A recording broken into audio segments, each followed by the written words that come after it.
वियुज्यत विसञ्ज्ञं वानरं दृष्ट्वा दशग्रीवोरणोत्सुकः रथेनाम्बुदहानेन सौमित्रिमपि दुद्रुवे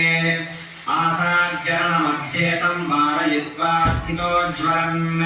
धनुर्विस्फारयामास राक्षसेन्द्रः प्रतापवान् तमाह सौमित्रिरदीनसत्त्वो विस्फारयन्तं धनुरप्रमेयम् अवेहिमामद्य निशाचरेन्द्रनवानरां स्त्वं प्रति योद्धुमर्हसि सदस्य वाक्यं प्रतिपूर्णघोषं ज्याशब्दमुग्रं च निशम्य राजा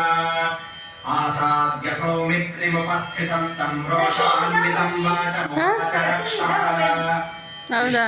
मे राघव मार्गं प्राप्तोऽन्तगामी विपरीतबुद्धिः अस्मिन् क्षणे यास्यसि मृत्युलोकं संसाद्यमानो मम बाणजालैः तमाह सौमित्रिरविस्मयानो गर्जन्तमुद्धृत्तशिताग्रदंष्ट्रम् राजन्न गर्जन्ति महाप्रभावा विकत्थसे पापकृतां वरिष्ठा जानामि वीर्यं तव राक्षसेन्द्रबलं प्रतापं च परा ಜುಲಿ ನೀನು ಕಾಣಿಸ್ತಾ ಇಲ್ಲ ರಾಮನಿಂದ ಆಚೆ ಹೋದ್ರೆ हंसनचापपाणिरागच्छ किं मोहविकत्थनेन